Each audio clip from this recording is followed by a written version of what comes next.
Hello and welcome to the AIM webinar series. My name is Mike Allen and I serve AIM Inc. as our Member Engagement Manager. AIM is the trusted worldwide industry association for the automatic identification industry. For nearly half a century, AIM has provided unbiased information, educational resources, and standards to providers and users of these technologies.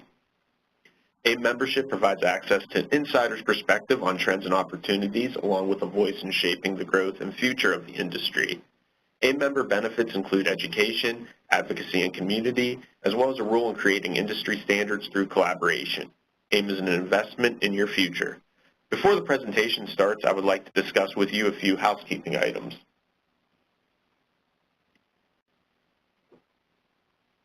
First, you'll notice you are muted throughout the presentation. Please do not use the raise hand option during this webinar presentation. If you have any questions during the webinar, please click the chat icon on the top right of your screen. After this, you'll see a chat dialog box at the bottom right of your screen. Make sure in the Send To box you select AIM Inc. and then in the box below type your question. We'll try to answer as many questions as we can after the presentation. Today's presenter is Mr. RFID himself, Lowry's IoT, RF, and Blockchain Solutions Architect, John Greaves. John, take it away. Thank you very much, Michael, and a very good morning to you, ladies and gentlemen, or afternoon, depending on where you are. Take the first opportunity. We wish you a very happy Thanksgiving holiday, and thank you for the time out at probably a most critical turkey preparation time of the day preceding the holiday.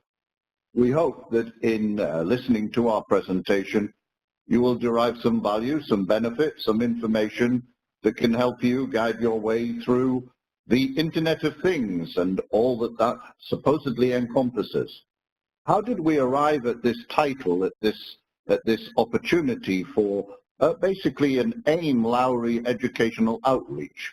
It is really the sum of information provided to AIM and to Lowry Solution client base that continually reinforced that many people do not understand the term AIDC, automatic identification and data capture, nor actually what makes it up.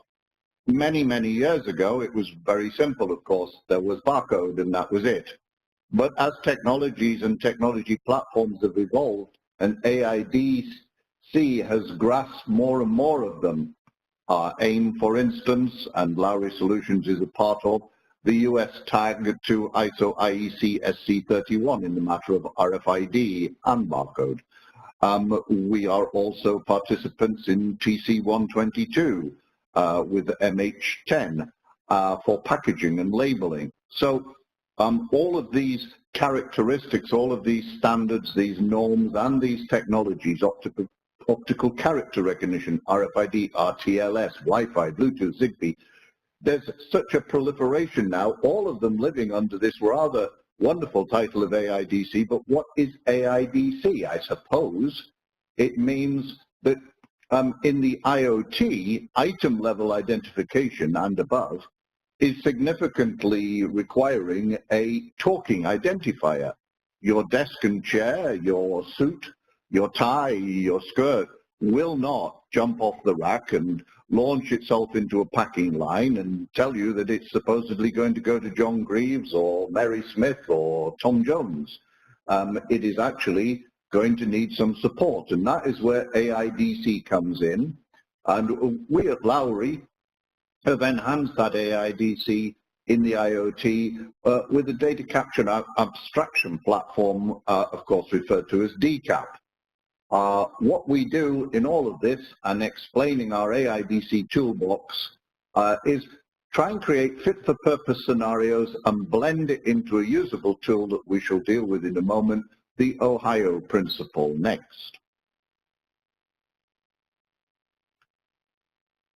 As I said, we found out some things, and this is my rather amateur way of pretending to be Tom Brady. 78, 55, 15, up. And what you get is this: 78% of all items in the Internet of Things have no means to identify themselves. 55% of companies claim they have in place some level of Internet of Things activity. 15% would be considered on track. So take a look at real use cases. These people who claim presence in the Internet of Things, who are in some cases indeed there, but when you consider that 3/4 of all the items being managed have no identity themselves, and one is taken to realize that real use cases, people have 20-year-old barcode scanners, 10-year-old antennas, label material has never been reviewed, tags are not updated. How much more you can use today is far more than you could just 10 years ago. Let's ask ourselves a question. How old is your mobile phone? 1 year, 2 year? Possibly more, unlikely. Yet that's the same tool set, the same identifier, the same IoT connectivity that your warehouse premises, your logistics, your retail outlet, your healthcare center are running on 20, 10 at best year-old equipment whose long ago legacy proficiency has been replaced by better items. Next. 36, 57, 15 up. And what do we find? 36% of respondents in a recent survey say they have a company-wide intelligent enterprise system. 57% of these report having a vision in place for some level of Internet of Things expansion. 15% of these were. Let's have a look at the scale of that problem. Yes, it's a problem. It's not a play. 78%, in other words, over 3/4 of these IoT contents have no reactive or talking identifier. 55% of all companies claim some IoT, and 15 of 55%, in other words, 7.5%, under 10% of businesses are handling themselves in an IoT mode. In other words, it's not really moved along much, is it? 36% say they have a company-wide intelligent enterprise system. 57% have a vision of IoT. That's 57% of 36%. So 1/6 of an enterprise of commerce is actually engaged in IoT in truth to some degree. In other words, if we took the Fortune 1000 list, that's 360 companies at line 1, 189 at line 2, so just 28 companies in the Fortune 1000 are IoT, shall we say, competent, IoT enabled, IoT engaged. Next. Before. Well, before we had AIDC. We had parts, that's equipments, ways and methods, technologies. The first barcode, mid-70s, first barcode that I personally was engaged with, 1977. First RFID, 1977. First payment at the pump for gas, 1981. And they were not affordable. Now all AIDC technology is very affordable. Many brands, of course, have paid the ultimate price to be able to deliver as competent AIDC. They're gone. They have either gone bankrupt or they've been absorbed. But the absorption has led to massive progress in AIDC toolsets, along with standards. Standards are fundamental to AIDC. It's why we've been able to create affordable AIDC toolsets and why they're so fundamental to IoT enablement, because they are standardized, even though there are many technologies, many ways, many parts, and not all of them work in every way. For instance, you hear the one-liners that are classic for describing some AIDC technologies. Oh, you don't need line of sight, or you do need line of sight. What about the cumbersome and complex methodology for wiring antennas and wiring RFID readers and creating real-time location systems? So much work to be done, but all of this is shrinking by the day, and we have more material to prove that in a moment. We always have the issues coming up of smart packaging, smart labeling, digital labels, and then fundamental tool that is increased phenomenally in the supply chain today. We try not to use the word supply chain. I'll deal with that in a later slide. But if you consider the vast amount of components and materials and supplies that are now delivered in RTIs, returnable transport items, and it's only recently that TC122 in Workgroup 15, of which I am and my company is a part, have set about trying to formalize a standard for RTIs so that there is true interchangeability, interconnectivity, an absolute pool rather than a notional or owned pool. Let's take a look then at after, if we like. That's the IoT, the Internet of Things.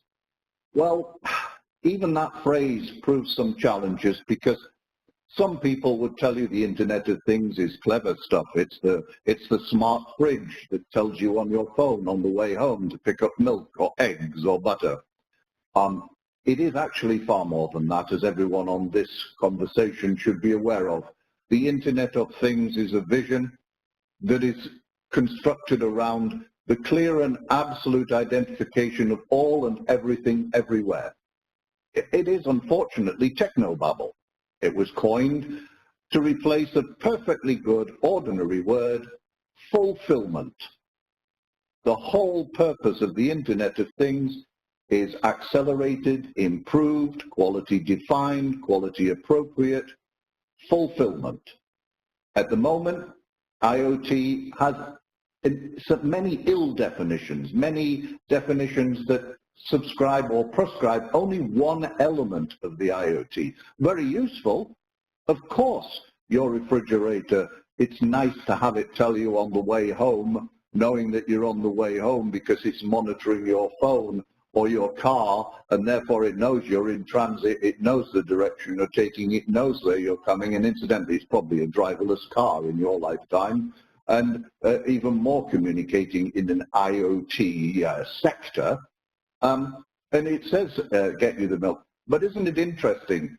To get that refrigerator to your house still largely consists of heavy physical and human processed actions in order to get it out of the factory, into a truck, out of a truck, into a warehouse, out of a warehouse, into a store, out of the store, into the van, up the stairs, into your kitchen, and turn it on. At which point, of course, suddenly it's an IoT device. But look at all the elements we still have to deal with. Too many elements, in effect. And when you start to ask in the corporate world for some investment to resolve some of those elements, you're now in the maelstrom of competing capital demands. Do we buy a line that makes a fridge faster so that it's more economical to purchase? Or do we invest in a more economical means of logistics to get it to the store for a cheaper cost per unit, a lower cost per unit? Those are the questions that IoT throws up every day in our clients and in our community. Next.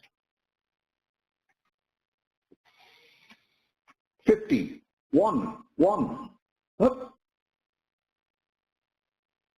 There will be 50 billion devices connected by 2020 if you are to accept that the Internet of Things is, at some point and in some of its formats, a device connectivity technobabble speech. Then there's 50 billion by 2020. 1 trillion by 2035. Yet, isn't it interesting to note, Gartner, in a recent extract published in Money Map report, state that only 1% of these devices exist today. So we have got, apparently, to find, if my mathematics are roughly correct, 999 trillion. I'm not going to do the maths. I'm just going to say there's a vast amount of these items have yet to be created, have yet to exist. And before anyone goes, oh yes, but that's absolutely silly because there is no way that there's only 1% of them exist. Yes, there is. If you consider the evolution of wireless devices just in the last 10 years, let's go back 20 and be generous. They evolve in yearly increments, as Apple do A, Samsung do B, someone else does C. And only recently did I receive in my email, unfortunately not allowed to divulge it today on this broadcast because it's still being held close and secret, but a device that is truly amazing, that is wearable and that actually monitors you, everything around you, talks to you about your voicemail, and all done with simple gestures of the human body. I just couldn't believe it when I saw it. And what's even more incredible, it is so cheap. It is so low cost. It's a consumer device, and yet it has many industrial applications. So, one man's IoT, as I've said, is another man's department. Configuration overload. Extending your AIDC often means, as this slide typifies, if you're going to be part of the 1 trillion device IoT, that you need to look over your shoulder at your legacy AIDC. When was the last time you reviewed it? And I don't mean by reviewing it you ordered some more of the same. I mean a total AIDC review. What is your current barcode implementation? What is your current barcode technology tool? What is your current RFID implementation? And just so that everyone is aware, I will keep mentioning RFID for the simple reason that the IoT has become RFID's great savior. It has, in fact, accelerated growth in the sector exponentially. There are now publicly quoted companies whose foremost product is RFID. Even I, as Mr. RFID, could not have envisaged that just 10 years ago. It is, of course, extremely comforting and very good for my wallet, but it also means that you need to look at it again, ask yourself again, is it part of my IoT architecture? Is it what I need to do to make my interfunction, interoperability model for my IoT better? Is that the continuum in IoT? It's hard, of course, when you enter into the competition for capital, but we recognize that. Lowry have long since created a model that allows our clients to participate in our PaaS, and that's platform as a service. In other words, capturing all that you need in a fast-moving, fast-changing technology world, in the AIDC and IoT world, that allows you to move forward with confidence that you suddenly won't find yourself blindsided by a lack of capital or a lack of resource or a lack of investigation to be able to take hold of this important model. Next.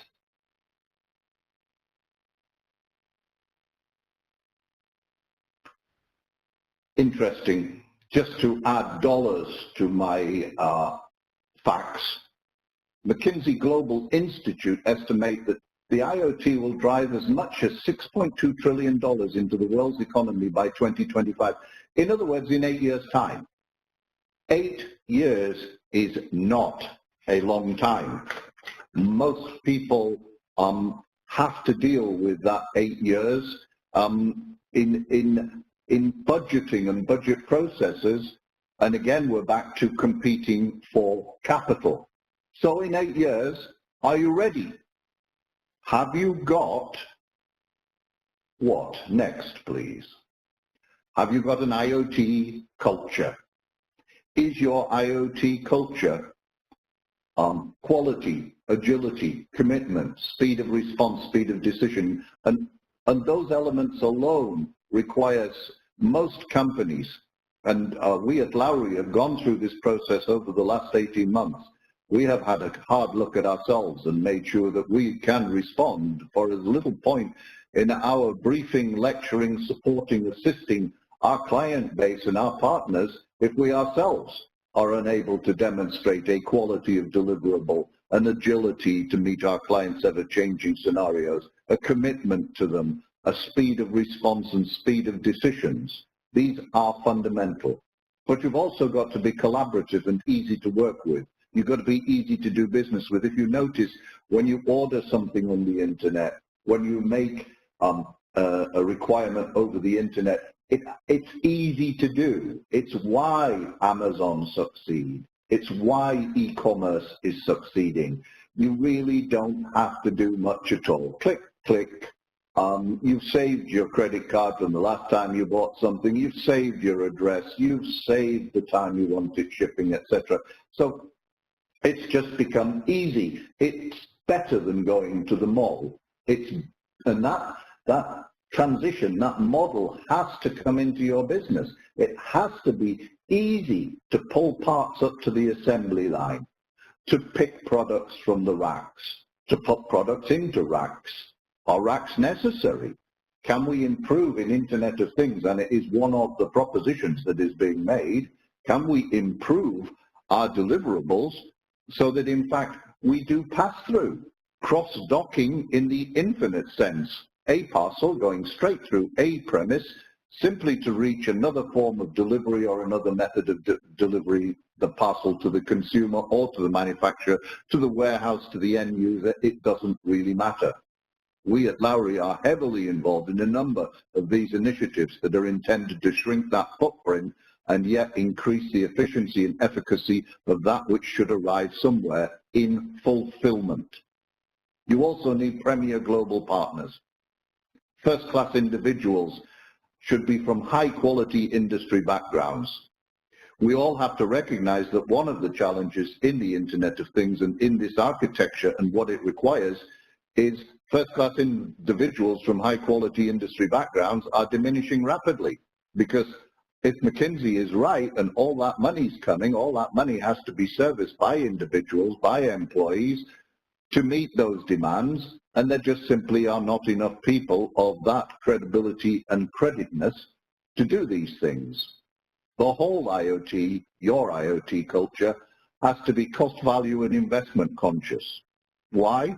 Because IoT in and of itself, the cycle of change, the cycle of technology, not just AIDC, but your IT, what your clients expect, what you're delivering, what your product should cost, the competitive elements that surge past you each morning that you wake up. All of this has to be continuously monitored, continuously reviewed.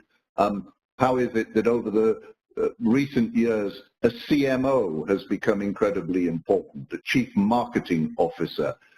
Marketing is important. Marketing in the e-world, marketing in IoT, using IoT platforms, reaching out in IoT speak is increasingly important. And then the real bad news, IoT is on always. It's so funny. It's worst of all, and yet it's best of all. But here's what's interesting. We're currently, just to give you an understanding, people think, yes, but it'll be replaced, or all of this AIDC and this IoT. We've got artificial intelligence, we've got robots, we're heading for driverless cars, and AI is going to be the answer, and robots are going to be the answer. Actually, it's not so.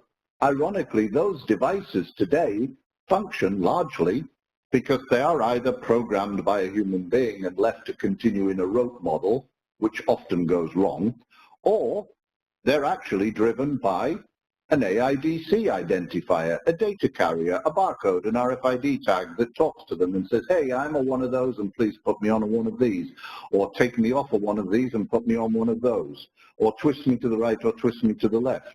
They are messages generated by AIDC tools. Here's a shall I say, a funny story for you, right? We are currently supporting one of our clients in being able to place on their IoT consumer device that is smart, intelligent, and does things automatically when the consumer has it, but we're putting an RFID tag on the box so that it can be delivered. You see the stretch, the dimension that IoT is, and yet how dependent it is still on AIDC and their deliverables. Next. This is how we build IoT for our clients and how we think industry should view it. We start with a firmware.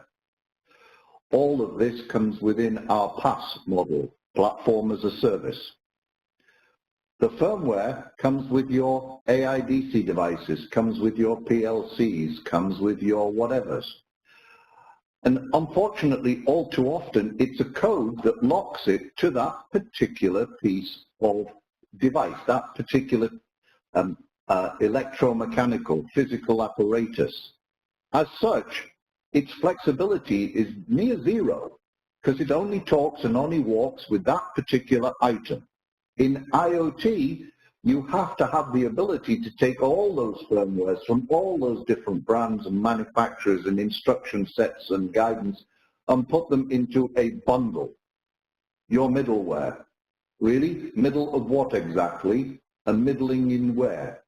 Again, frequently a channel managed middleware. It middlewares for a certain amount or a certain set of deliverables. And do your applications run concurrently or connected? Are they part of something or part of nothing? And your enterprise, how is it built? Is your enterprise software, is your enterprise data capture model, is your enterprise data processing model ready for the difference in the Internet of Things between ripping a delivery note off a pallet said to contain 48 cases, putting it in an office where it is keyed in, sometimes scanned in, sometimes simply a recognition that it matches the ASN that came in on your EDI interface.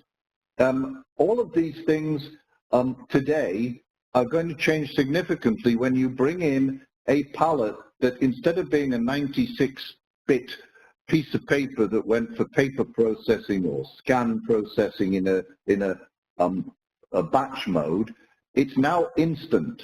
As that pallet comes through the door, that pallet lights up and it says to your system without buffer or interruption, hey, I've just arrived. I am a pallet said to contain 48 cases, each said to contain 24 tins, each of 96 bits of individual record. Here you go, whack. Wow. Most people's enterprise data collection and data management software is unable to cope with that transformation when enacted contemporaneously across more than one location. And finally, of course, we're all dealing, even we in Lowry, and certainly in AIM, with cloud-based software management, cloud tools, etc., which are many, prolific, and in desperate need of rationalization in many instances. And most people still seem somewhat unaware of the nature of cloud-based IT, except the IT department, of course, with all respect. Next. So these are the kinds of wares that we also deal in the IoT. A coreware that's IT specified, so you will go into certain manufacturing companies and they will tell you that they only use X hardware in their IT platform. And baseware, only that particular baseware, meaning an enterprise platform, an SAP, an Oracle, whatever. Firmware, oh, that's included, yes, but is it suitable? Does it help? Does it support? Does it expand? Is it elastic? Is it efficient? And serviceware, which is operations specified often and does clever things like order up a truck or engage a delivery service. Yes, but the operations did that and they did it in conjunction with a carrier and they used the carrier's serviceware, which is not necessarily linked, and in the IoT it must be, to the deliverable itself. And utilityware, which apparently does everything, and we've come across several examples of something that supposedly does everything, but their everything is not everything, it's only their everything. Very dangerous. And the middleware, the middle of who? But edgeware, IoT edgeware, that's what hangs it all together, and we will return to this subject momentarily. Next. Here's the key. There is nothing without Ohio. Everything that we conduct in Lowry and increasingly across the industry must adhere to zero human intervention operations, because that's successful, cost-effective Internet of Things. Now, we do not mean labor force reduction. That is not the job of AIDC, of AIM, or of Lowry Solutions. What we refer to is the more efficient use of AIDC technology to deliver successful Internet of Things. What and how labor is recognized and utilized going forward, There will still be many, many roles, many of them, and they will not be replaced overnight or even over a decade. However, how things are produced and how things are managed and fulfilled in the fulfillment cycle is based on the Ohio principle. Next. Now please listen. We're getting down to the meat of this. We're getting to the part that really matters, that I hope when these are published, and incidentally these presentations will be hosted onto the AIM and Lowry sites by Monday, and you are free to download them at your pleasure if you find any one or more of the slides to be of value. You may also, as Michael will mention, reach out to us. So next, please. This is the IoT pyramid. This is the Internet of Things building block. At the bottom, your client, interestingly enough. At the top, your industry. Both have to be guarded. To your left, information security, and to your right, information integrity. You are all aware that one of the great challenges to the Internet of Things, to the connectivity models that we embrace and face, is unfortunately hacking and cyber theft and cyber fraud.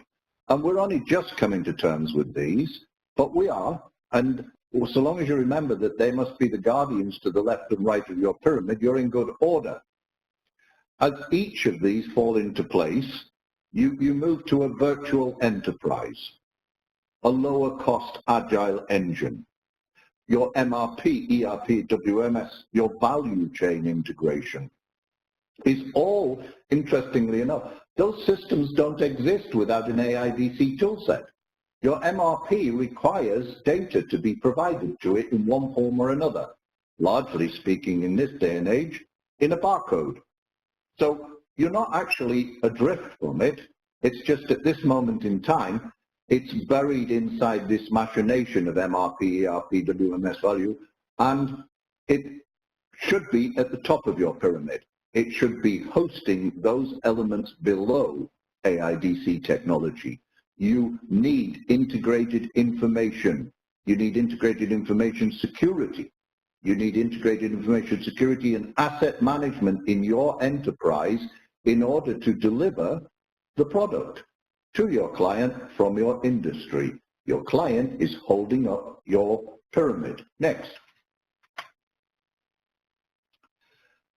Value chain has technology enablers from the AIDC community. And in those, they are identification standards, data carriers, and electronic commerce. I have kept this slide very basic because these are, as anyone will tell you, legacy models. They're not today's up-to-date, today's second and third generation barcode acronyms, but they are indicative of many which are extant and normative in value chain management, and they are that which has brought us to today to enable us to approach the Internet of Things. Next. Let's take an example of another analysis methodology that we apply in creating Internet of Things for our clients and for the membership of AIM. FTD, Frequency, Technology and Data. Let's take RFID and AIDC toolset as an example. There's 17 pieces of radio spectrum usable in short-range devices. That's RFID's technical description. The technology today comes from around about 150 different companies, each manufacturing IoT-aligned RF devices, tags, and related hardware. But you know, at the end of the day, and I hope we're getting that message across, the only thing we're after is data, because data is what drives us. There's many different data values. Not all of them are self-evident when generated, and not a surprisingly low amount of them are actually harvested with value in an AIDC IoT environment, and particularly in RFID, which is able to hold so much more than a normal data carrier. So let's next. There's a second side to FTD, frequency, technology, and data. We assess the frequency of a report, of event cycles in AIDC tools. It should not come as a surprise that the IoT can accept and expect a much higher incidence of reporting, much higher event notification, event cycles. And it wants to be told if those things don't happen. Normatively, legacy, we only tell people what happened. We do not actually report what didn't happen. We need the frequency of those instances. What's the frequency of the reporting cycle? And what do we do when we look at that? We take the metric by which AIDC technology takes up responsibility and redundancy management of any part of that logistic. And finally, the data load of the overall architecture, ensuring that sizing locally, campus-wide and cross-campus IT traffic and integrity is maintained. Isn't it interesting that in this most important element, how much the cost of servers has been reduced over the past few years, and how much larger they are, how much more compact and efficient they are, and how many more you can put into a rack or a box or a room or whatever. This is because the IoT expects that kind of data crunching, data processing, etc. Next. Identification numbers, of course, is all there is to do with anything. They link products, attributes, and messages. We know that we've expanded our internet numbering systems so that we can add trillions of new addresses. In fact, the extent to which they're being added is that there will be 1 million addresses for each grain of sand upon Earth within a few years. This is fabulous, but you've got to process them. And first of all, you've got to get them. You've got to get them from some methodology that carries that number, which has an attribute, which provides a message. It goes into databases, it becomes a transaction set, old-style EDI, ASNs, but coming soon to somewhere near you, blockchain. We're not going to talk about blockchain today, but we're hoping to engage another webinar in the new year that will start to address the challenges of blockchain, that is going to hit you not in 10 years or 50 years. You had 50 years to absorb barcode. You've had 15 to absorb RFID, 5 on RTLS. You've got a couple of years to create a blockchain architecture and to comply with blockchain delivery models. Next.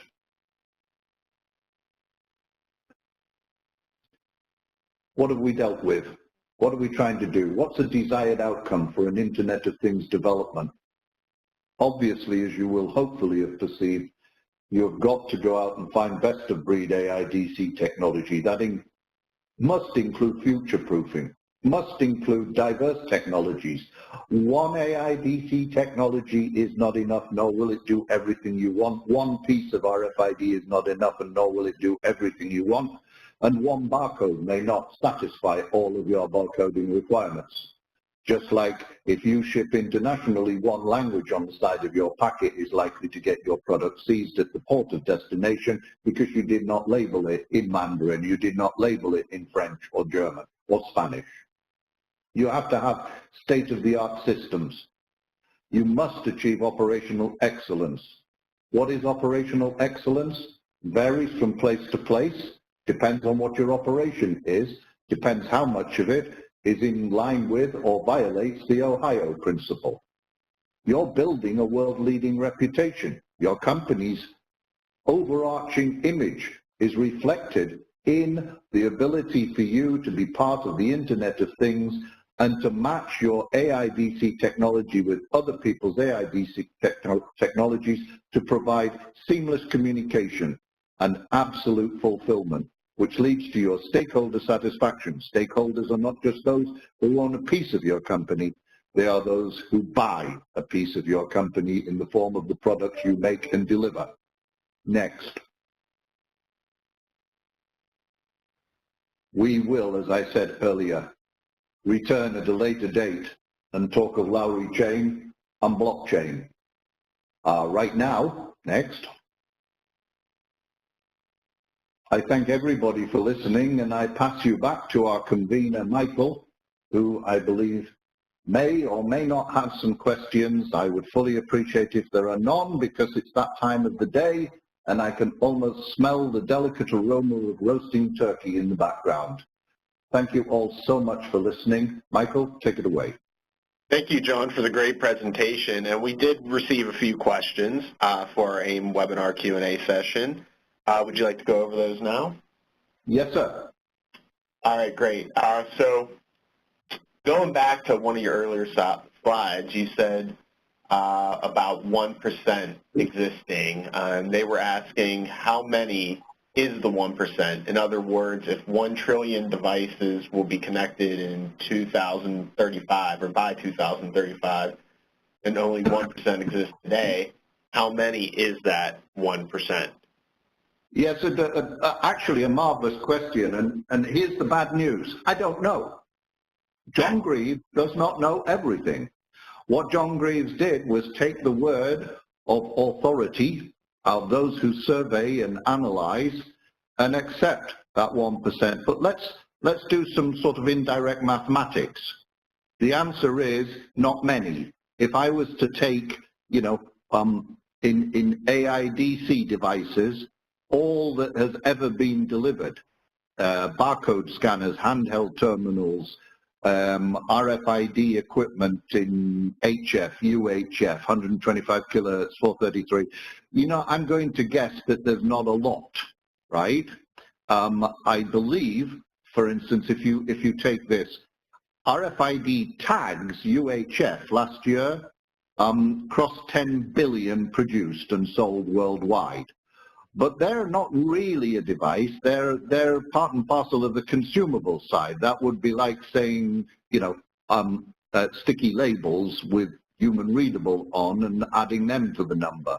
So if I go back now and I say, well, how many readers, scanners were sold? The answer is frankly not a lot.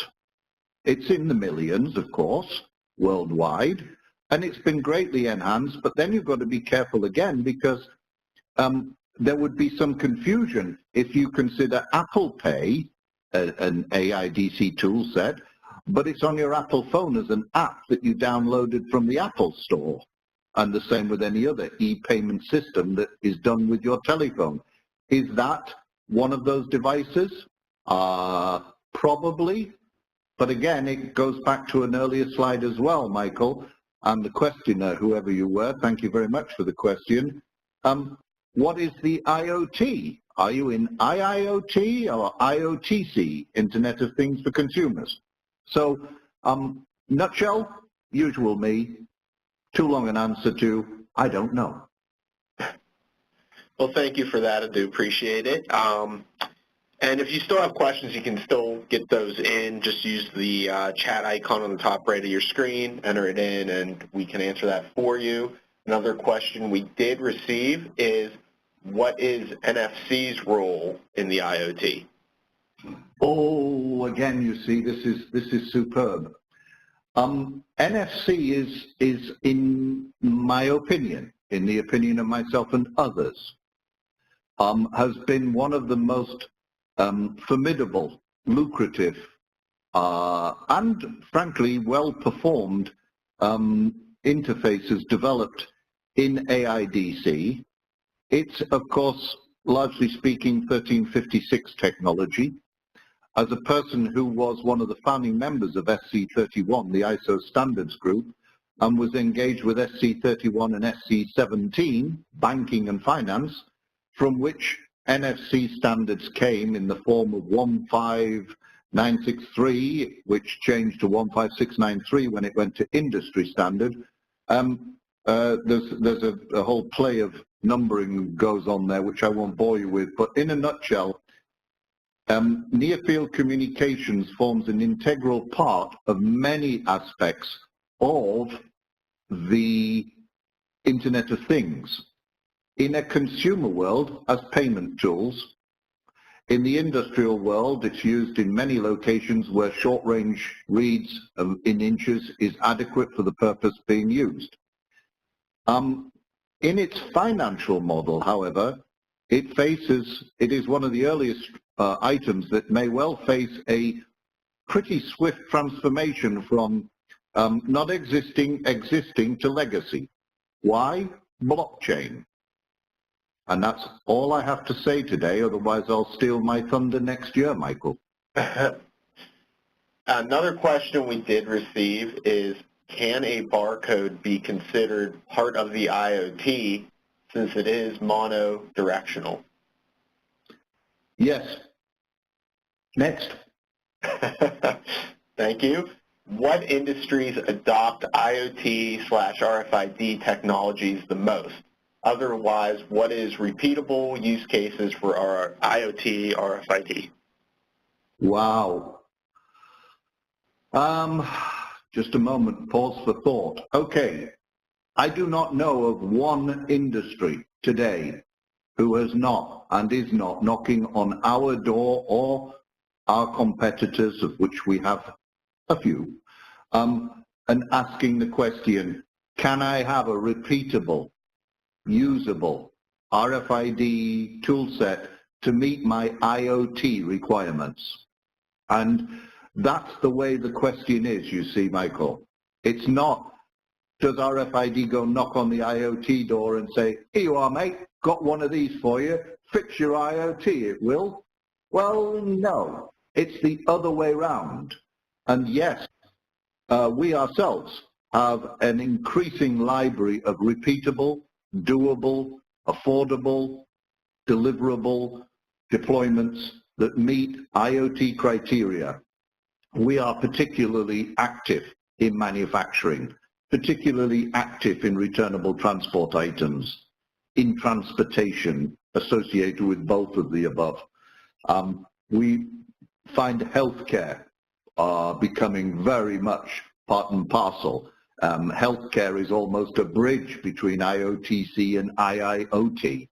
It's almost a perfect bridge. You got both ends of the equation. If you can find a way to connect those both ends, and RFID is likely the best medium to do that in one or more of its forms. Remember, I've always said there's no single utopian piece of RF spectrum that will solve all, but RF as an industry, as a sector, can certainly solve all, given that the client is willing to understand the variances and the nuances, just like many people still have a barcode they use in-house and a barcode they put on to go out-house. All right, and that actually wraps it up for our Q&A session. So thank you again, John, for your insight and knowledge and for providing us with this presentation today. Thank you again, and thank you to everybody. Do enjoy your holiday. Have a nice day. Yes, thank you, everyone, and have a great day.